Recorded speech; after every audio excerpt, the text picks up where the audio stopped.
If I could describe this upcoming super full moon in Aries on October 17th with just one word, that word would be intense.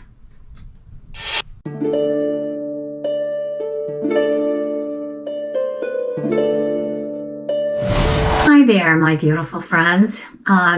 So today we're going to talk about this super full moon in Aries, and that is coming up on October 17th. And I want to really just spend time talking about the rest of the month as well, but we'll talk about this particular full moon. Full moons represent culminations and often of the seeds that we planted, or ideas, inspirations, things that started with that new moon eclipse on the 2nd of October.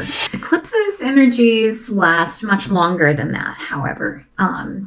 So we'll be feeling the effects of that particular new moon for months, if not the year ahead, at least 6 months. But this super full moon, it's going to present itself as being very bright, very, very bright in the morning sky. Particularly, I'm at Pacific Standard or Pacific Daylight Time on the west coast of the United States. Where to start? Oh my God. Aries energy, first of all, the moon in Aries is emotionally going to trigger us to start. If we haven't already started the new activities on October 2nd, this will be the time where we're going to be really motivated, kind of the cosmic kick in the pants, to move forward on whatever ideas and inspirations, or take at least a step forward toward that. We've been sitting for a couple of weeks with that idea, those inspirations, and there's going to be some opportunities and gifts that are coming to all of us as a result of the energies of this particular full moon. We may find we receive a phone call, or we receive are talking to someone and they go, oh, you need to contact this person, or I just heard about this opportunity coming up. So if we are focused and do our meditations and actually ask for the cosmos, the universe, to bring the new to us with grace and ease, the new people, the new circumstances, the new situations, we can attract that to us. We just have to pay attention. And then we have to act on it. So depending on your sign, some signs would jump on it and go for it without doing any research. Others would sit and think, and some would put it off and put it off and put it off. So these energies are not about staying stuck.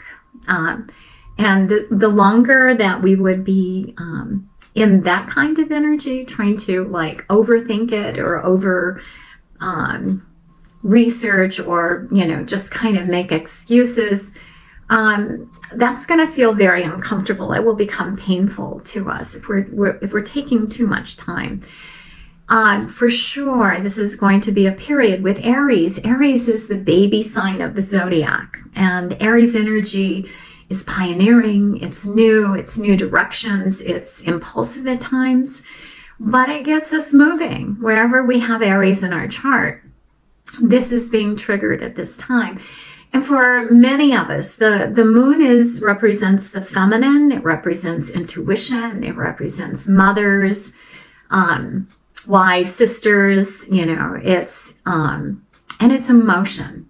And so this time can be very emotionally triggering for us to take some action, or to step up and step into asserting ourselves, or defending ourselves, or defending loved ones. This moon is very close to Eris, and Eris is the sister of Mars, who is quite the rebel with a cause and a bomb thrower if necessary. She does not like injustice of any kind, and there's certainly a lot of that going on in the world at this time. There's also the opportunity during this particular new moon, because the moon is traveling with Chiron, the wounded healer, with the part of fortune. And the part of fortune is our joy and new beginnings, and healing new beginnings. All of this in Aries. Eris is in Aries, and will be in Aries for the lifetimes of most of us. Her orb is many, many, many years. This energy is really about finding the courage, which is a very Aries quality, to take that deep breath, to take that leap of faith. And it's almost impulsive. We may, oftentimes with the moon in Aries, if you're not used to the Aries energy, you'll see an injustice and you cannot stop yourself from addressing it and from helping somebody to, especially those that are more defenseless. So it's definitely can be an impulsive time, but it can shock us. Kind of our actions, our thoughts, our feelings can be a bit of surprise if we've been more, we've learned to control our emotions, if we've learned to, kind of tamp them down and suppress them because, it's just not appropriate, or it's not safe, or it's not whatever we've been taught, whatever we've learned. Well, we are entering a time where we're all going to have to speak up. We're going to all have to speak our truth. And so part of this time is, where are we individually? Where am I? Where are you?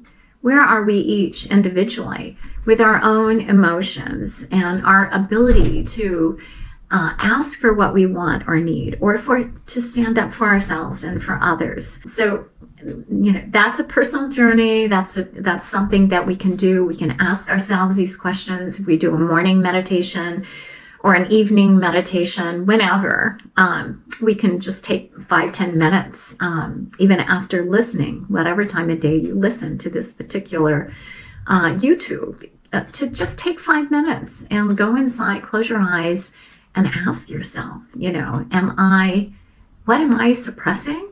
And what is wanting to come out? What is the new thing that I am to see, to do, to try? So those are very powerful energies as part of this particular grand cross. The sun, of course, is at 24 degrees Libra. And Libra energy is about being the gracious host or hostess, and a hostess with the mostest. Libra energy does not like confrontation and does not like conflict.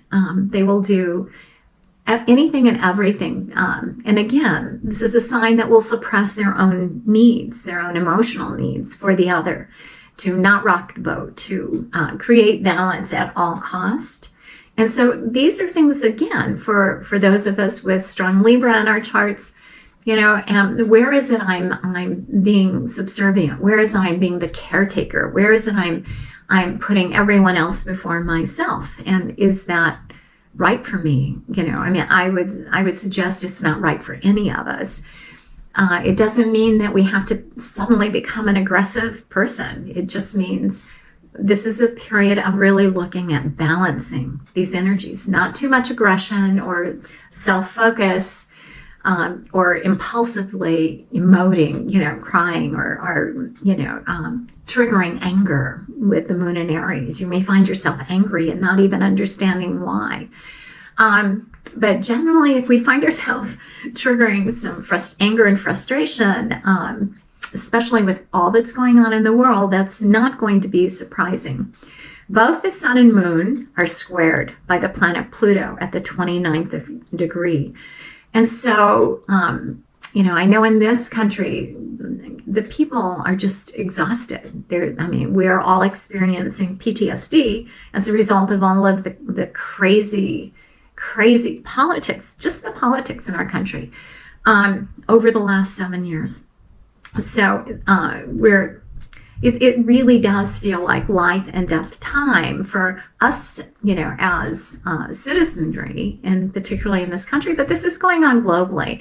What's happening in our country is happening around the world, where the imbalances of power are so pervasive, and it's not enough. No matter how much power those in power have, they want more. They want more money. They want more land or property. They want more. It's never enough, and to the point that the people are suffering. So people are very, very close to their breaking point. So let's don't break us.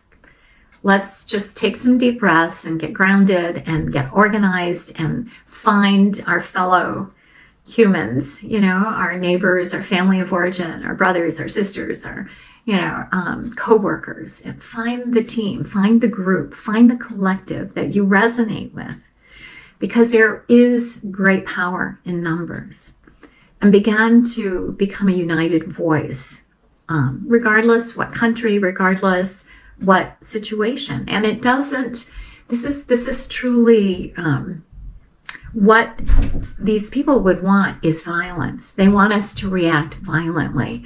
And, if ever there's a time to become a Gandhi, to become the Buddha, this is the time. I mean, there's so many, or the Christ, or the, whatever. This is the time to, through non-violent protest, but, and it doesn't mean silent. It means non-violent, to speak truth to power, but through collective voices. Not one or two or a dozen people can do this. It's going to take thousands. And actually, there are millions and millions, if not billions, of us. So when we decide we've had enough, and we're in those final 2.5 months of Pluto in the sign of Capricorn, the power being to the oligarchs, to the rich, to the elite who have managed to, unethically steal, from the masses, to use and abuse the planet, the planet's resources. They believe that they are theirs for the taking, and come together as a collective to share in a group, a collective vision of lifting all the boats, lifting everyone, and providing for everyone, and coming together to heal the planet, because we're having weekly major, massive hurricanes and tsunamis and floods, and certainly our country is experiencing its share of those particular energies. So Pluto is really present in this particular super full moon. And full moons, actually, to say there's no energy there, and a super full moon, the moon is closer to Earth, the tides are going to be higher with the super full moon, and the emotions are going to be higher with the super full moon. So there is a great deal of power at this time that is on the planet, that is running through us.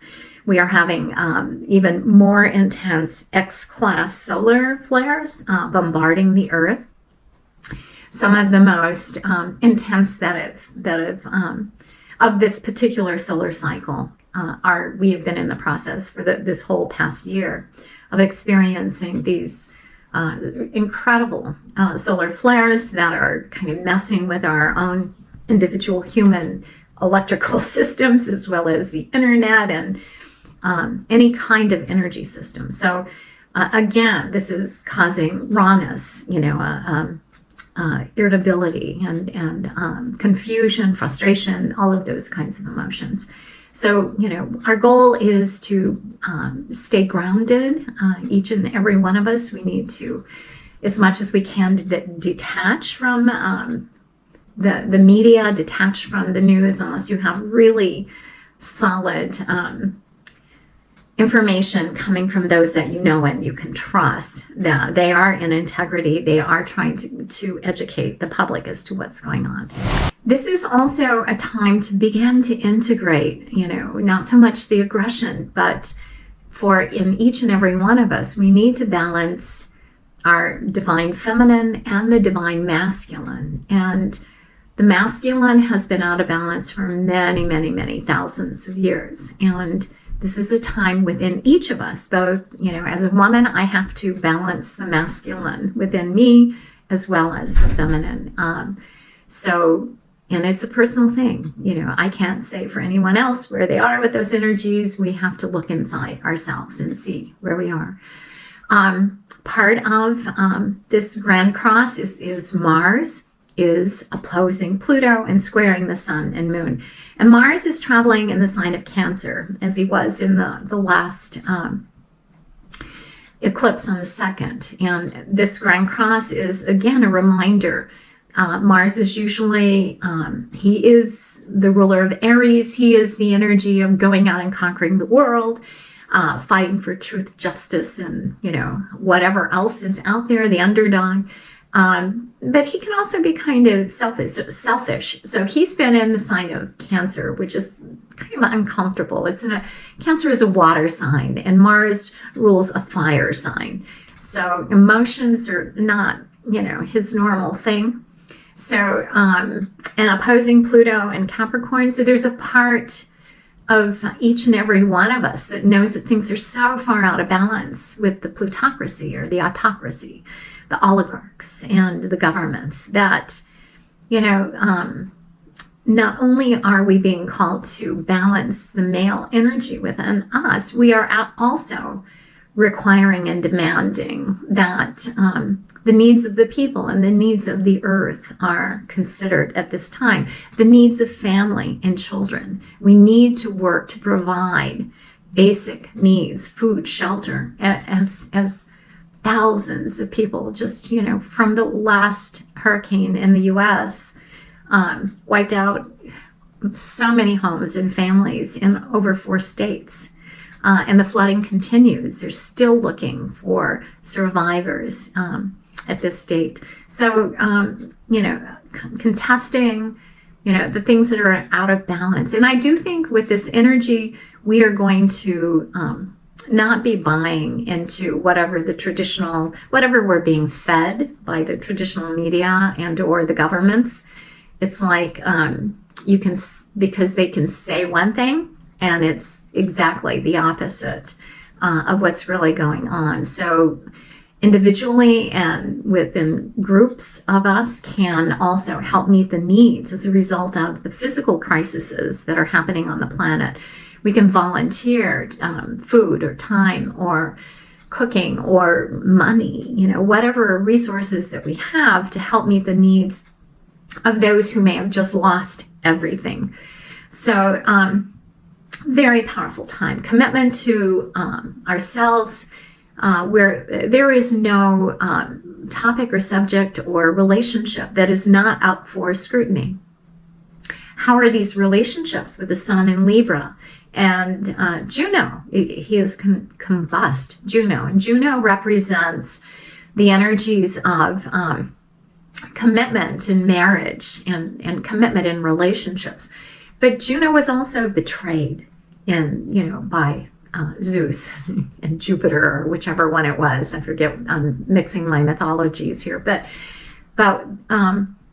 she was betrayed and abused. And so it's in the news. The topics in the news, to some degree, are the exposure by the people in power, predominantly the men, leaders of relationships, of really showing up for the people, showing up for women and children. That we are, the betrayals are acute at this time. So we have to look within ourselves again to see where those energies might be working in our own lives, to what extent, and then what is our commitment to helping shift that energy. It's like so many are going to be suffering and barely surviving. And so this is a time where compassion and service, volunteering, again, will be really, really important. And Jupiter, the cosmic Santa, by next week, and I'll talk about it in a minute, but he will be retrograding on the 9th of October. But even retrograde, he's trining, the Juno sun and sextiling the moon. So his energies are there to help move us toward more honesty, integrity, more truth, more justice. Honesty with ourselves and with others is going to be critical. And here's the thing, with Chiron involved with the moon, this time will be more powerful than it has with Jupiter trining the sun, sextiling the moon. This time will be more powerful than any, that we've had up to this point, to be able to see our own, it's kind of like looking at ourselves and looking at others with gentle eyes, with compassionate eyes, and offering forgiveness to ourselves and to others. And just, moving into our hearts so that we can have compassion and forgiveness in all situations.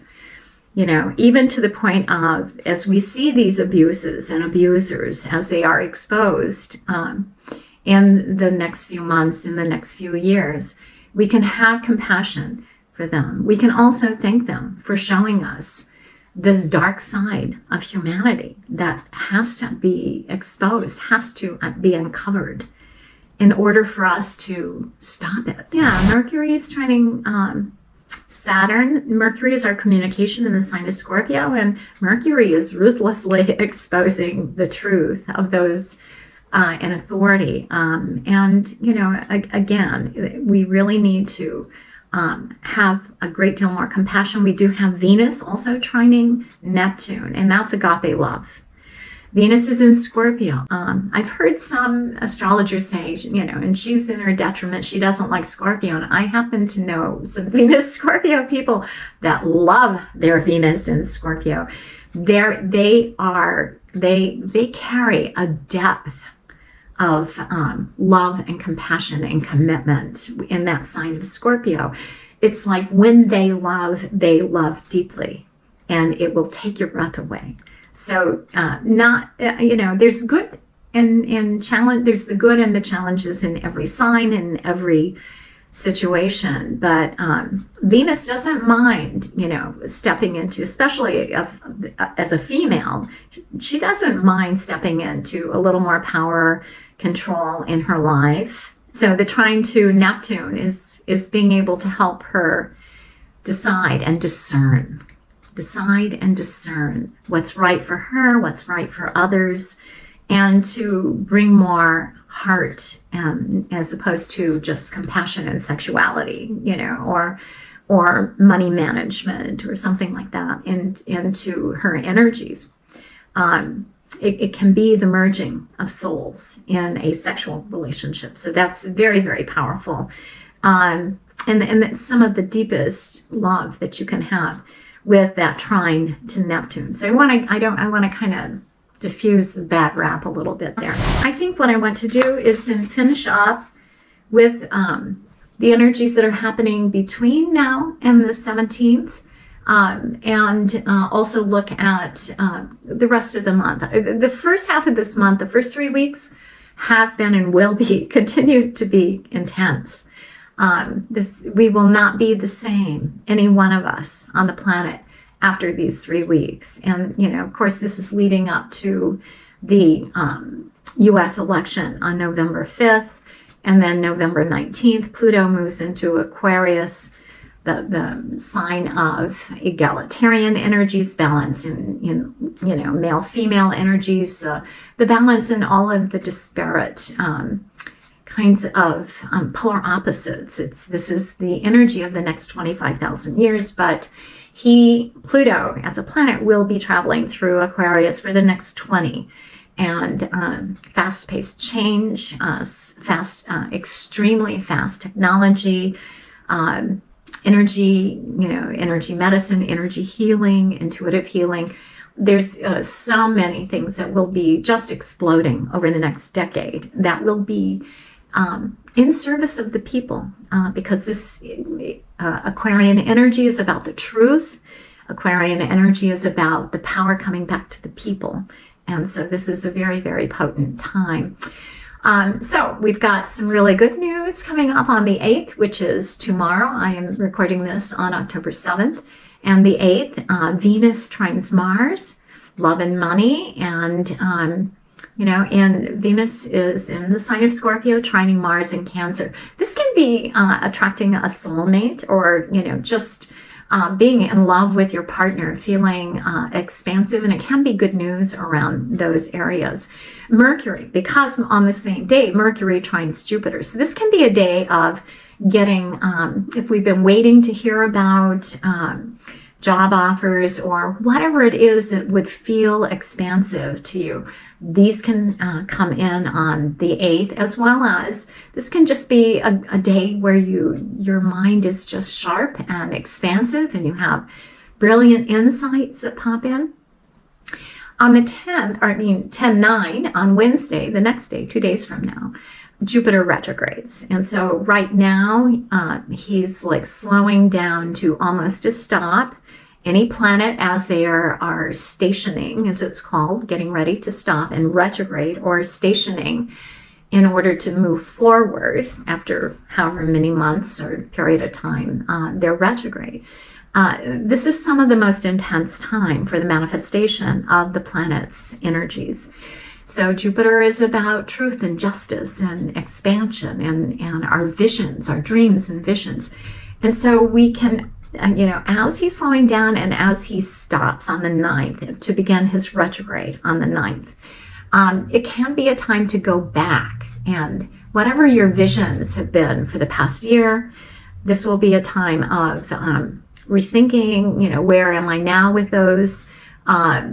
If you're involved in legal kinds of situations, divorces, or legal contracts, trust, wills, those kinds of things, it can feel like things get delayed or set back a bit, but not necessarily. Jupiter's energies are still strong around truth and justice. So it may be just exposing abuses of the legal systems as well.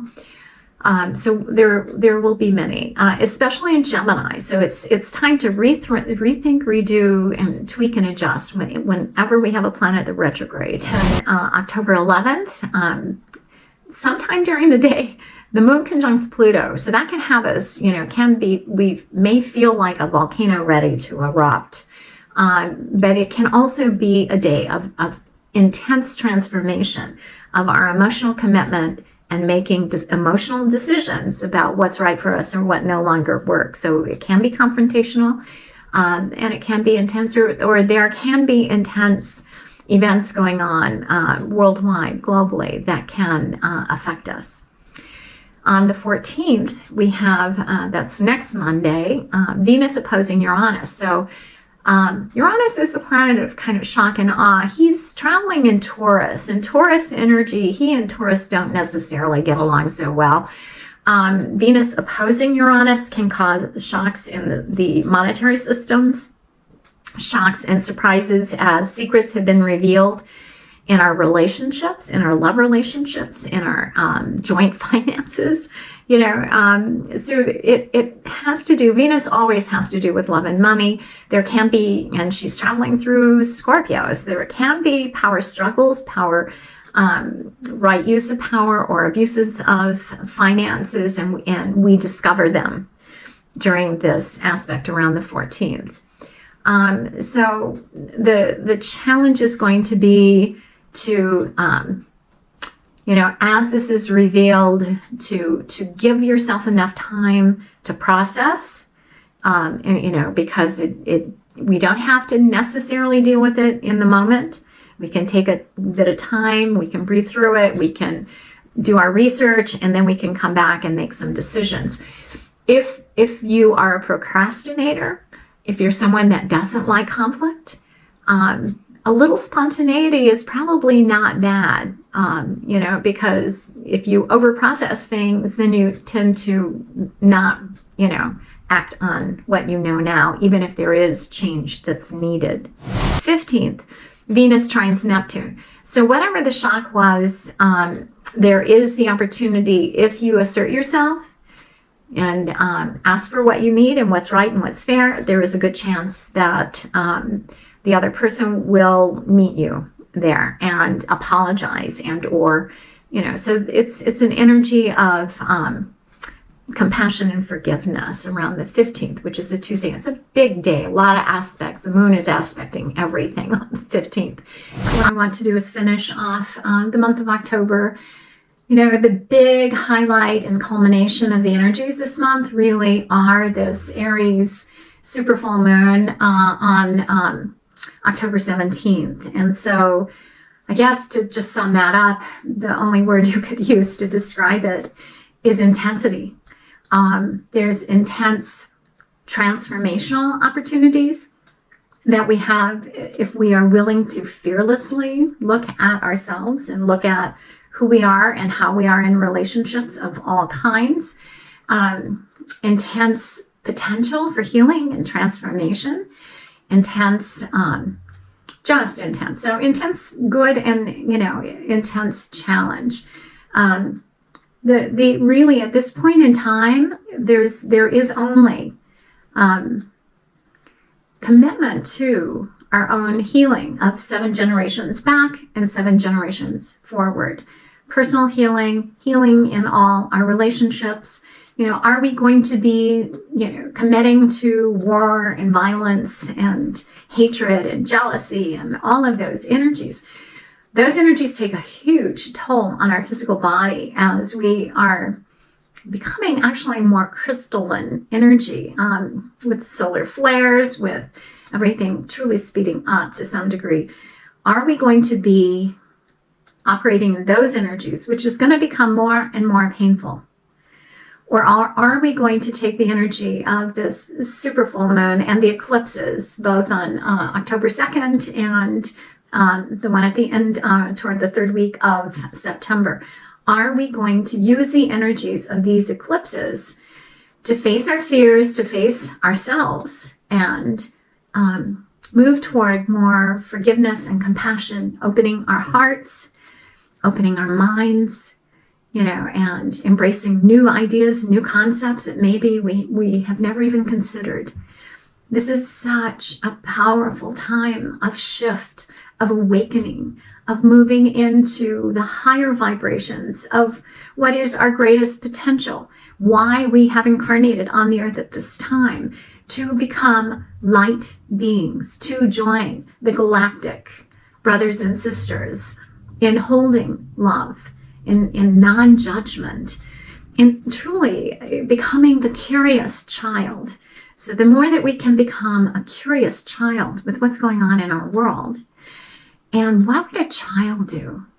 When they see another, as an early childhood educator for 18 years, it's like when children see another child hurting or sad, inevitably one or several will walk over and just hug them.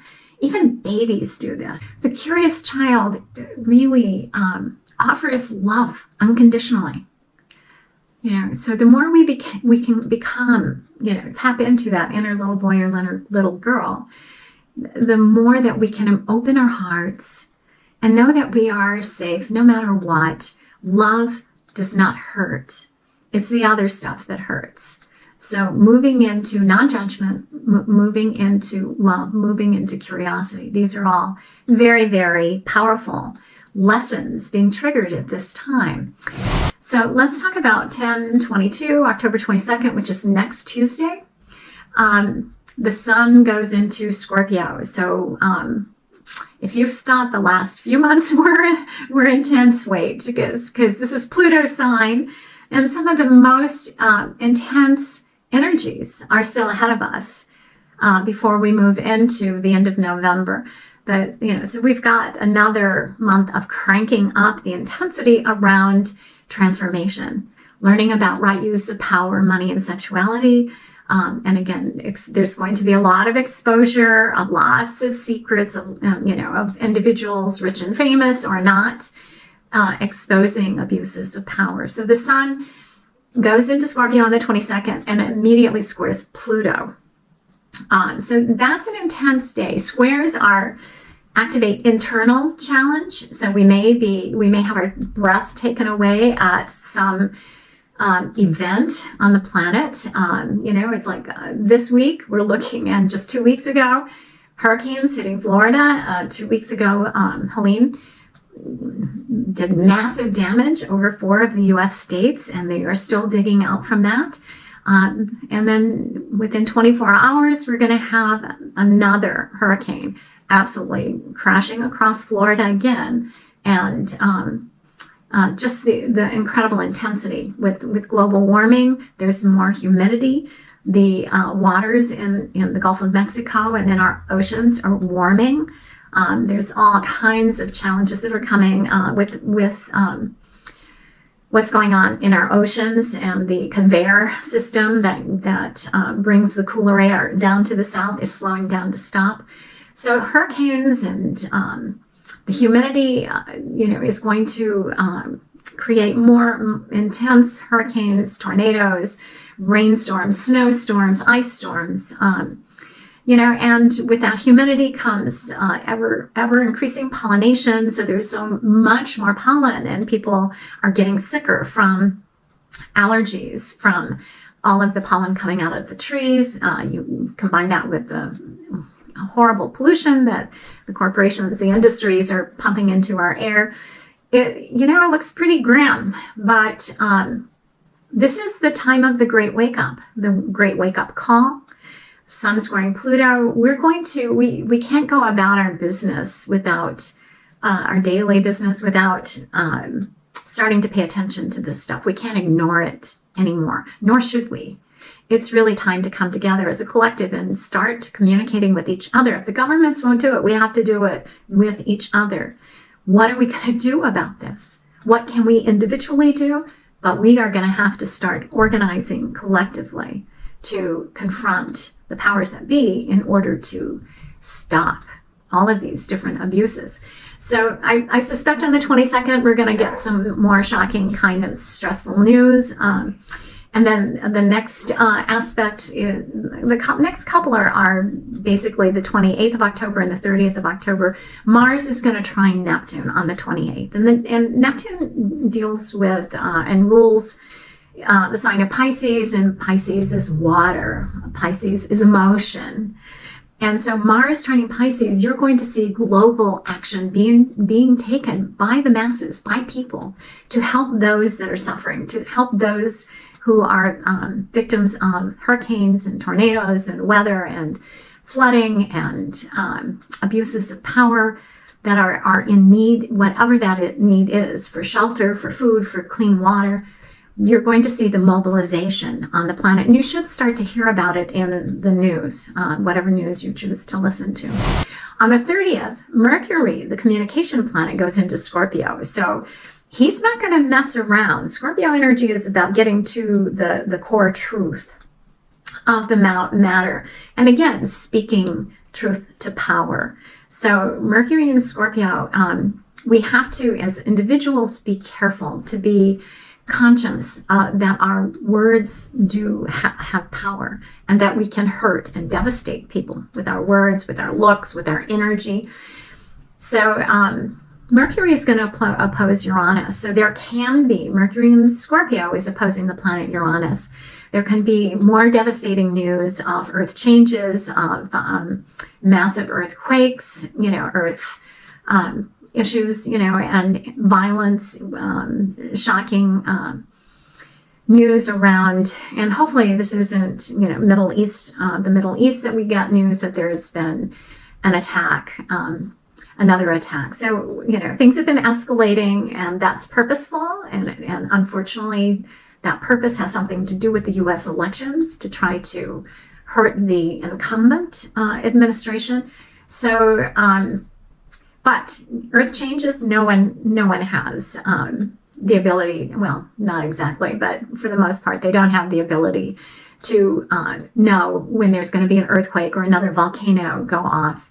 Mother Earth is trying to get our attention, and that attention is to be able to stop and look at what we're doing and change course. This is going to be a time where you need to hold, like I say at the end of my video, keep the faith. It may be difficult to keep the faith, but these are the darkest nights before the dawn. These times right now, they are the darkest nights through the month, probably of November, before the light returns. So this is hugely important for us to look inside and figure out who we are and how we can help. And if all you can do is meditate and see the world at peace, see the soldiers laying down their arms, seeing people coming together to clean the rivers and the creeks, and helping each other, feeding people, helping with children, helping to soothe children, because they are being traumatized right now. So keep the faith, please. Join us, join humanity in awakening and taking back our power and helping each other and helping Mother Earth to transition into this next 25,000 years of peace and love and balance. Keep the faith.